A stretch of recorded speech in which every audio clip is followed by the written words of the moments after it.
हरे कृष्ण राधे राधे जय परमाराध्य श्री गुरुपाद पद्म की जय।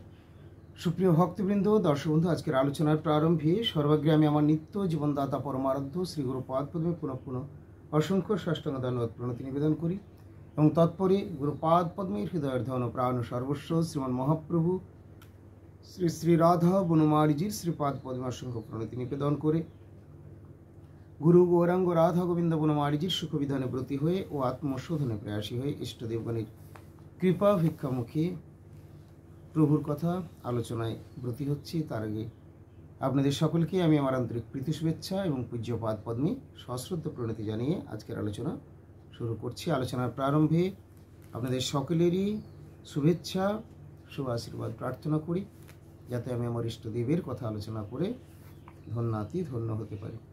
আমরা আলোচনা করব প্রভুর কথা। প্রভু যিনি হলেন জগৎ পিতা, যিনি হলেন জগতের স্রষ্টা, যিনি হলেন জগদীশ্বর, যিনি জগন্নাথ, যিনি হলেন নিত্য বস্তু, অনাদির আদির গোবিন্দ সর্বকারণ কারণম। আমরা চলে যাব আমাদের এই দেহ, এই ঘর বাড়ি, কোনো কিছু আমাদের স্থায়ী নয়, সব অনিত্য।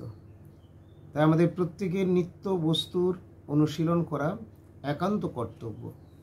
আমরা হয়তো করছি, সকলেই মঠ মন্দিরে যাই, পাঠ কীর্তন শ্রবণ করি, যথাসাধ্য ভগবানের সেবা পুজো অর্চনা করি, কিন্তু তথাপি ঠিকভাবে আমাদের সেগুলো হচ্ছে না।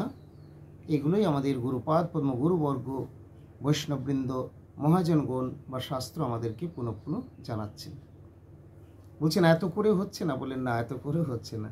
কেন না? এত করেও আমরা যে দেখবেন অনেক কিছুই করছি। মোদী পরমারাধ্য শ্রী গুরুপাদ পদ্ম বলেন আমরা এত ভাগবত পাঠ শুনছি, এত পাঠ কীর্তন করছি, হুঙ্কার করে বলেন তিনি, খুব গর্জন করে বলেন, কিন্তু আমাদের কি হচ্ছে?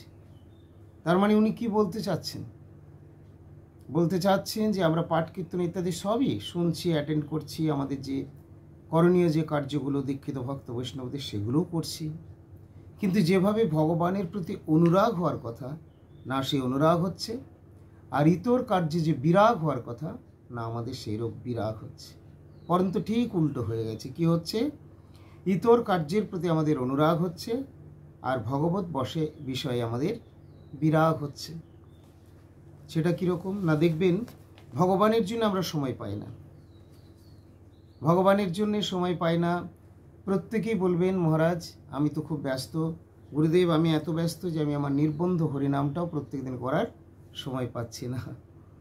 কিন্তু সাধু শাস্ত্র গুরু বৈষ্ণব বলছেন সময় কোনো দিনই পাবে না, সময় তোমাকে কেউ দেবে না, তোমাকে সময়টা বের করে নিতে হবে। আমাদের সময় পাচ্ছি না আমরা যে বলি, কেন পাচ্ছি না, কেন সময় হচ্ছে না? সময় তো ভগবান সবাইকেই দিয়েছেন 24 ঘন্টা সময়, আমার আপনার প্রত্যেকেরই জন্যে। আসলে সময় পাচ্ছি না মানেটা কি? আমরা একে অপরকে বলি সময় পাচ্ছি না। কাকে বলি? যার প্রতি আমার বেশি প্রয়োজন নেই, কিন্তু যার প্রতি বা যে জিনিসের প্রতি আমার প্রয়োজন আছে বলে আমি মনে করি সেটাকে আমি সময় দিই। এই জন্যেই আমাদের প্রয়োজনটা ঠিক হয়নি, অর্থাৎ আমাদের লক্ষ্যটা ঠিক হয়নি। ছোটোবেলা থেকেই বিভিন্ন জন বিভিন্ন গাইড নিচ্ছেন, খেলাধুলো, গান বাজনা, পড়াশোনা, এটা সেটা নানা রকম শিক্ষা প্রশিক্ষণ প্রভৃতি নেওয়া হচ্ছে। এর পিছনেই আমাদের সমস্ত সময় চলে যাচ্ছে। কিন্তু যিনি আমাদের আলো দিয়েছেন, বায়ু দিয়েছেন, জল দিয়েছেন, এখানে সব কিনতে গেলে মূল্য দিতে হয়, কিন্তু যে ভগবান বিনামূল্যে সবার জন্য সরবরাহ করে চলেছেন, যেটা আমরা কেউ সৃষ্টি করিনি, এই জগতের কারো পক্ষে যে জিনিস সৃষ্টি করা সম্ভব হয়নি, সেই বস্তু ভগবান সবার জন্য দিয়েছেন এবং তাই তিনি সবার পিতা, তিনি অনাদির আদির গোবিন্দ। সেই গোবিন্দই, সেই কৃষ্ণই কলিকালে আসলেন শ্রী চৈতন্য মহাপ্রভুরূপে মায়াপুর নবদ্বীপে। কিছুদিন আগেই তার দোল উৎসব হয়ে গেল আবির্ভাব উপলক্ষে। কেন? সবাইকে হরিনাম করাবেন বলে। কেন সবাইকে হরিনাম করাবেন? না হরিনাম ছাড়া জীবের কল্যাণ হবে না। নাম বিনা কলিকালে গতি নাহি আর। নাম ছাড়া কলিকালে আর অন্য কোনোভাবেই জীবের গতি হবে না, উদ্ধার হবে না। তিনি ধ্যান করুন, তিনি অনেক যাগযজ্ঞ করুন, তিনি দান ধ্যান প্রভৃতি যাই করুন না কেন কোনোভাবেই তার উদ্ধার হবে না। কলৌ তদ হরি কীর্তনাথ, যদি কলিযুগে হরি সংকীর্তন না হয়। ব্যাসদেব পর্যন্ত সুখী হতে পারেননি যতক্ষণ পর্যন্ত না সহজ সরলভাবে হরিভক্তির কথা, কলিযুগ ধর্ম হরি সংকীর্তনের কথা, ভগবানের সহজ সরলভাবে ভক্তি যোগের কথা বর্ণন তিনি না করেছিলেন, ততক্ষণ পর্যন্ত তিনি চিত্তে শান্তি লাভ করতে পারেননি।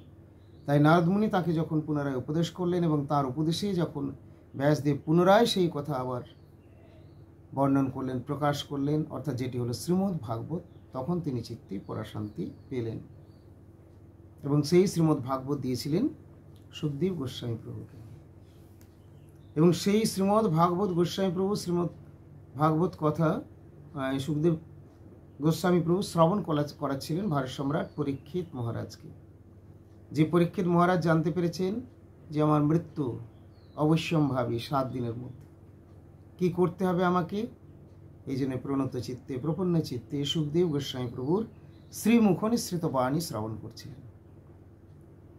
এই জন্য সাধু যে সবসময় বাঁচিয়ে দেবে, জপ টপ দিলেই বেঁচে যাবে, কেটে যাবে, এরকম কথা সবসময় বলেন না। বৃন্দাবনের বিশেষ প্রসিদ্ধ মহারাজ पूज्यपाद प्रेमानंद महाराज जी, তিনি বলেন नहीं नहीं ऐसे कुछ नहीं होगा, मैं आशीर्वाद कर देंगे, जाओ तुम सही हो जाओ, अच्छा हो जाओगे, ऐसा नहीं है। कोई नाम दे दें आप जप करके सही हो जाएगा, ऐसे नहीं होगा। तो मेरा तो दोनों किडनी फेल है, किसी का ऐसा है तो मुझे सही कर दो। तो मतलब ये कहने का मतलब है, उन्होंने ऐसा कहते हैं कि ये ऐसा करके तुम्हारी सही हो जाएगा, बात ऐसा नहीं है। मतलब कर्मफल जो है वो तो भोगना ही पड़ेगा। तो এরপরে এখানে একটা প্রশ্ন আসবে, তাহলে যে উনি বলছেন তাহলে কি জপের কোনো ফল নেই? জপের ফল আছে, কিন্তু অনেক ক্ষেত্রে সাধু মহাত্মারা অনেকভাবে বলেন। উনি অন্যভাবে এখানে হয়তো বলছেন যাতে কে সকলেই শুধু জপ নেব আর জপেই কেটে যাবে এরকম ভাবনাটা না করে। ওই জন্য উনি বোঝাতে চাইছেন জপ নিলে আর কেটেই যদি যেত তাহলে কি আমি জপ করছি না? আমার তো, কিন্তু আমি যদি জপ করি, আমি যদি তার নাম করি, আমি যদি তার সেবায় থাকি, তাহলে তিনি যে আমাকে দেখবেন না তা নয়। তার জাজ্জল্য প্রমাণ হচ্ছেন পূজ্যপাদ শ্রীশ্ল প্রেমানন্দ মহারাজজি, যার দুটো কিডনি ফেল রয়েছে, কিন্তু তথাপি তিনি, যাকে ডাক্তার বলেছিলেন এখন হয়তো আপনি বছর 2 থাকবেন, কিন্তু উনি এখনও বলছেন আমার 20-25 বছর হয়ে গেল, আমি তো বহাল তবিয়তেই রয়েছি প্রভুর কৃপায়, রাধারানীর কৃপায়। জানি না আজ তক वो ডাক্তার है কি নেই।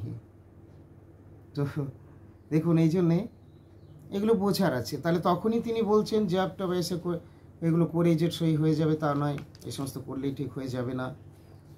তার মানে এখানে বলতে চাচ্ছে যে ওই সমস্ত জপের আশা করে দিয়ে তুমি সাধন ভজন করবে না তা নয়। সাধন ভজন করো, প্রভুর কৃপা ভিক্ষা করো, আর সবসময় কাটিয়ে নেব তা নয়। তোমাদেরও কর্মফল আছে, কর্মফল তো ভোগ করতে হবে। এই জন্য ছিল পরীক্ষিত মহারাজকে সুখদেব গোস্বামী প্রভু অন্য কোনো জপ তপ বা আংটি পাথর কবচ এরকম কোনো কিছু করেননি, কিন্তু তিনি করেছিলেন একটাই উপদেশ মেন। তিনি বলেছিলেন মহারাজ আপনি ভগবানের লীলা কথা শ্রবণ করুন, আপনি কেবলমাত্র কথা শ্রবণ করুন, ভাগবত কথা শুনো দিয়া মন, সব দুঃখ দূরে যাবে পাবি প্রেমধন। ভাগবত কথা শ্রবণ করলে সব দুঃখ যাবে। তাহলে সবের মধ্যে সব মানে তালুব্যস বনা দন্তস্বব, তো সব মানে সকল, আরেকটা সব মানে তো বুঝতেই পারছেন দেহ শরীর যখন নষ্ট হয়ে যায় সেটিকে।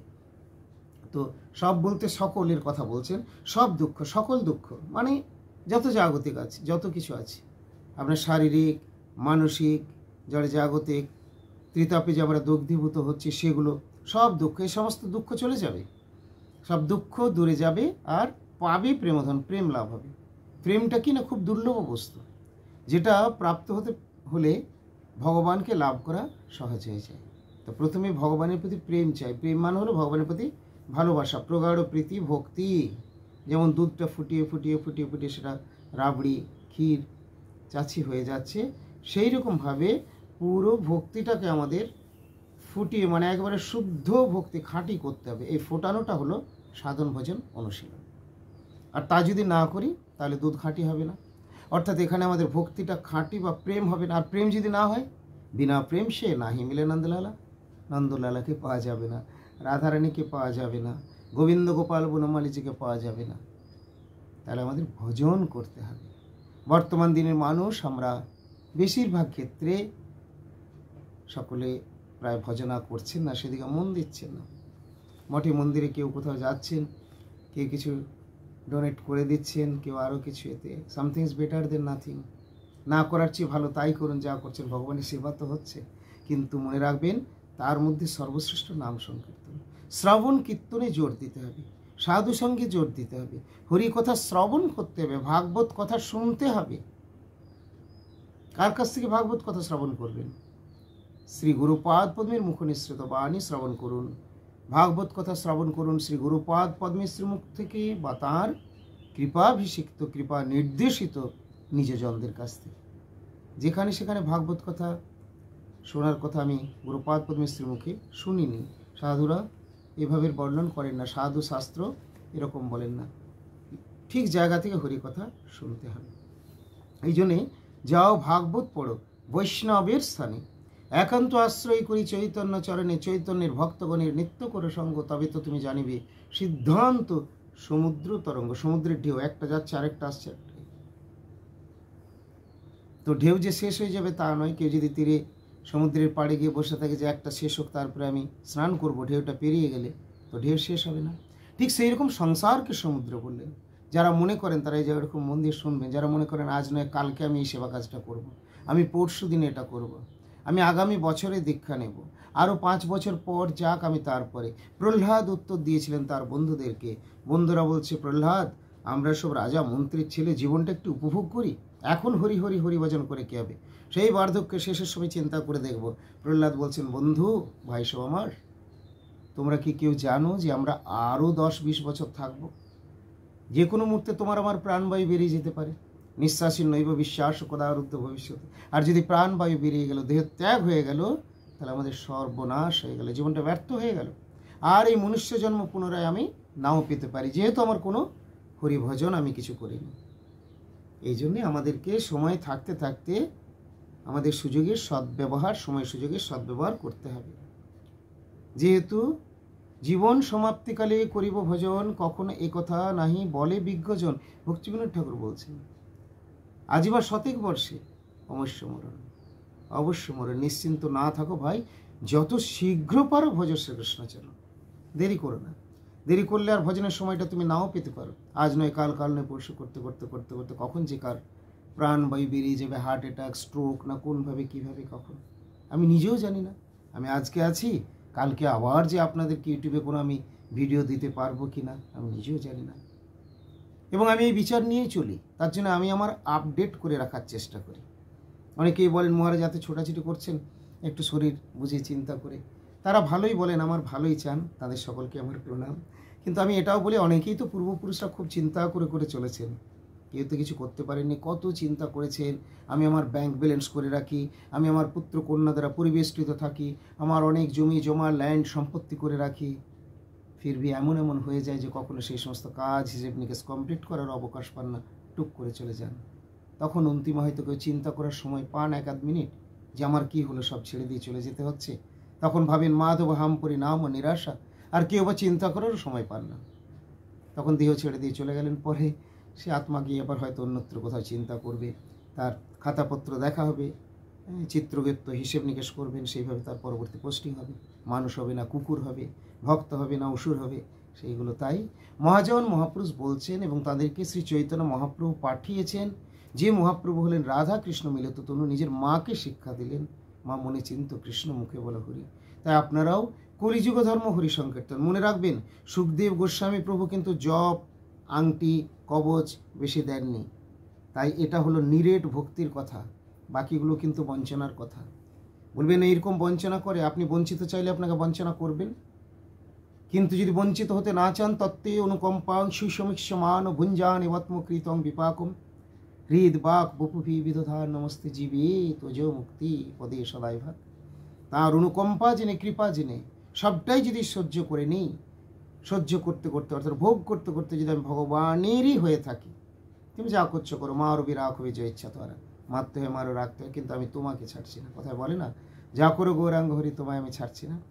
এই বিচার যদি নিয়ে চলেন, দুঃখ কষ্ট কার আসে না? ভক্ত প্রহ্লাদের আসেনি, পঞ্চপাণ্ডবের আসেনি, হরিদাস ঠাকুরের আসেনি, শ্রীবাসের পুত্রবিয়োগ হয়নি। এত এত করার পরও আপনারা আমার এই হলো, আমার হাতে ব্যথা, পা ভেঙে গেছে, ছেলের এইগুলো, যেগুলো যেমন যেমন হওয়ার আছে হবে, चाहे वो मंत्री हो, चीफ मिनिस्टर हो या प्राइम मिनिस्टर हो, सबके लिए जन्म मृत्यु सब कुछ भी है, बीमारी सब कुछ है। इसलिए ज़्यादा सोचना है नहीं है, अगर सोचना ही है तो भगवान के बारे में सोचो। इसलिए श्री चैतन्य महाप्रभु जी उनकी माता शुचि माता को कहे हैं, मैया भगवान जी का चिंतन करते रहो और मुँह में प्रभु जी का नाम लेते रहो। मुने चिंतो कृष्ण माता मुखे बोले, it is all for the best. এটাই হলো প্রকৃত শুভ বা মঙ্গলের একমাত্র পথ। কেবলমাত্র হরি নাম মুখে নাম রাখো আর হৃদয়ে চিন্তা করো। হৃদয়ে কেন চিন্তা করো? হৃদয়ে ভগবান আছেন। আমার হৃদয়ে, আপনার হৃদয়ে শ্রীমদ্ ভগবদ গীতায় বলে, ঈশ্বর সর্বভূতানাং হৃদ্দেশ অর্জুন তিষ্ঠি ভ্রাময়ান সর্বভূতানি যন্ত্র রূঢ়ানি মায়া। সমস্ত জীবগণকে মায়া শক্তি দ্বারা চালনা করছেন। আমার হৃদয় সেটা নয়, আমার আপনার, কুকুর বিড়াল সবারই। মানুষ হয়েছে, মানুষ ভজনা করতে পারে, তার চিন্তা করতে পারে, তার চিন্তা মুখে হরিনাম, সদাচারে থাকতে পারে, সদাচার শিক্ষা করতে পারে, সাধু সঙ্গ করতে পারে। সাধু সঙ্গ করলে গুরু বৈষ্ণবে প্রীতি হবে, ভগবানের ভক্তি হবে। ভগবানের ভক্তি প্রীতি যদি সাধু সঙ্গ হয়ে যায়, তাহলে চারদিকে ছুটে বেড়ানোর প্রবৃত্তি হবে না, সে একটা জায়গায় পেয়ে যাবে। আমার শ্রী গুরুপাদ পদ্ম ভক্তদের দর্শন করানোর জন্য হয়তো নিয়ে যান বিভিন্ন জায়গায়, কিন্তু তিনি যখন এক এক সময় থাকেন হয়তো বৃন্দাবনেও, তো নিজের ভজন কক্ষেই বসে আছেন। গুরুপাদ পদ্মেরই কোনো আশ্রিতা ভক্ত বা শুদ্ধ ভক্ত তিনি সচরাচর চতুর্দিকে অত সবসময় হয়তো যান না। কেন? হৃদয় ভজদ্য হৃদয়শ্রম, নিজের হৃদয় মন্দিরেই তিনি ভগবানকে অবলোকন করছেন এবং তার সঙ্গে গুরুগৃহ হলো সর্বশ্রেষ্ঠ স্থান। যার গুরুগৃহে মন বসে গেছে, যার গুরু দর্শন হয়েছে, যে সদ্গুরু পেয়েছেন, তার এখানে ওখানে কোথাও চতুর্দিকে ছুটে বেড়ানোর প্রয়োজন হবে না, ইচ্ছেও করবে না, রুচিও হবে না। আর যাদের হয়নি তারা বিভিন্ন তীর্থ ঘোরাঘুরি করুন, সেটা খারাপ না। সেই সমস্ত তীর্থ করতে করতেই তীর্থরা আপনাকে ফল দেবে এবং তীর্থের ঘোরার ফলে, অর্থাৎ তীর্থের কৃপা বা ভগবানের কৃপা ফলে আপনি সাধু সঙ্গ পাবেন, গুরু পাবেন। আর যখন গুরু চরণাশ্রয় হয়ে যাবে, আর আপনার এদিক ছোটাছুটির মনই লাগবে না। রামচন্দ্রে যেমন হনুমানজি যা কিছু দেখছেন, তিনি চাচ্ছেন আমার রাম কই, আমার সীতা মাইয়া কই। সীতারাম না থাকলে হনুমানের চিত্ত লাগছে না। ঠিক সেই রকমভাবেই যেদিন আপনি গুরুর হয়ে যাবেন, আমার গুরু কই। তাই গুরুগৃহ, গুরু নিজজন ইত্যাদি এগুলি যদি না থাকে, তার অন্য কোথাও ভালো লাগবে না। যারা এদিক ওদিকে ছোটাছুটি করেন না, যেখানেই পাঠ হচ্ছে ছুটে চলে গেল, নিজের গুরুগৃহ, গুরুর ধারা একদিকে পড়ে থাকলো, গুরুর সঙ্গে যাদের সম্পর্ক নেই তাদের প্রতি চলে গেল, তার মানে জানতে হবে তাদের গুরুর প্রতি মন এখনও সেভাবে হয়নি। নইলে আগে নিজের গুরুর পরিবার, আগে কৃষ্ণনিষ্ঠ হতে হলেই গুরুর মাধ্যমে হয়। যখন গুরু পেয়ে যাচ্ছে তখন সে গুরুনিষ্ঠ মানেই তার গুরুর মঠ মন্দির, সেবক সেবিকা, গুরুর পরিবার, গুরুর শিক্ষা, গুরুর আদর্শ, গুরুমূলং মিদং সর্বং তস্মাৎ নিত্যং গুরুং ভজেৎ। গুরুপাদ পদ্মের হয়ে করতে হবে। যে কেউ পাঠ করছে চলে গেলাম, যেখানে পাঠ হচ্ছে চলে গেলাম, বা অন্য কাউকে দিয়ে পাঠ করে নিলাম। इसमें ज़्यादा फल नहीं होते हैं, इसमें ज़्यादा सुविधा भी नहीं होते हैं। गुरु चाहिए।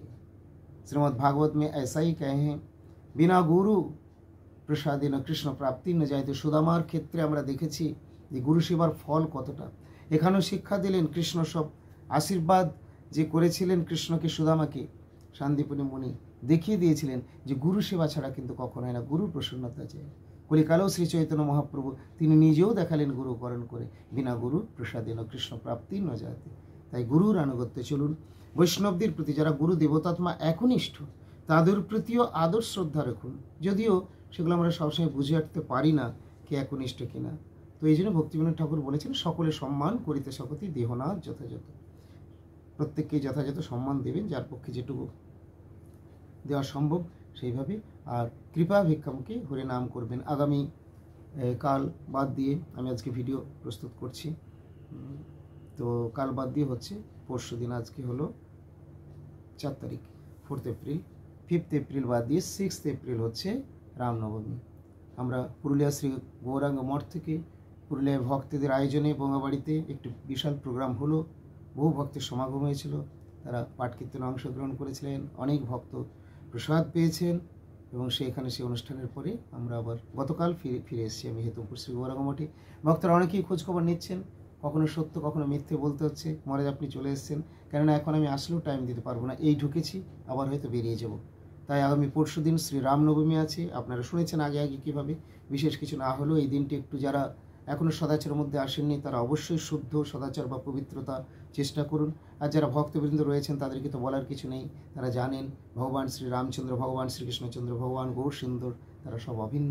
সুতরাং তারা তো বিশেষভাবে সেদিন শ্রদ্ধার্ঘ অর্পণ করবেনই, ধূপ দ্বীপ পুষ্প প্রদান করবেনই। এছাড়া অনেকেই মধ্যাহ্ন পর্যন্ত উপবাস থাকেন, যারা পারে না তারা ভোজন করলেও হয়তো এই দিনটা ফল মূল একাদশীর মতো গ্রহণ করে থাকেন। 12টার পূর্বে, 12টার পরে মহাপ্রসাদ ইত্যাদি সবই গ্রহণ করা যায়। আবার কেউ বা সকাল থেকেও মহাপ্রসাদের মতো সমস্ত কিছুই নিয়ে থাকে, তার ব্যাপার। কে কীরকমভাবে চলবেন সেগুলো নিজের ব্যাপার। তবে গ্রন্থে যা লেখা আছে সেই কথা আমরা কিছু আলোচনা করেছি। ভালো থাকুন সকলে, দেখা হবে আবার পরবর্তী পোস্টে। রামনবমীর পরের দিনে হচ্ছে, অর্থাৎ 7th এপ্রিল, 6th এপ্রিল হচ্ছে রামনবমী। 7th এপ্রিল আমাদের একটা অনুষ্ঠান রয়েছে সাঁইথিয়ার পার্শ্ববর্তী গ্রামে, মারকোনা গ্রামে, সতনবাবুর ভজনগৃহে। এবং তারপরের দিনে হচ্ছে আবার একাদশী, কামদা একাদশী। সেই বিষয়ে আমরা আলোচনা করেছি। পরে আবার সুযোগ মতো আপনাদেরকে ভিডিও আপলোড দেবো। দেখা হবে আবার পরবর্তী পোস্টে। যারা এখন আমাদের চ্যানেল সাবস্ক্রাইব করেনি তাদের বলে চ্যানেল সাবস্ক্রাইব করে আমাদের সঙ্গে থাকুন, আর নিয়মিত দেখতে থাকুন আমাদের পারমার্থিক দিব্য মধুর প্রসঙ্গগুলি। জয় শ্রী গুরুপাদ পদ্ম কি জয়। নেতাই গৌর প্রেমানন্দে হরি হরি বল।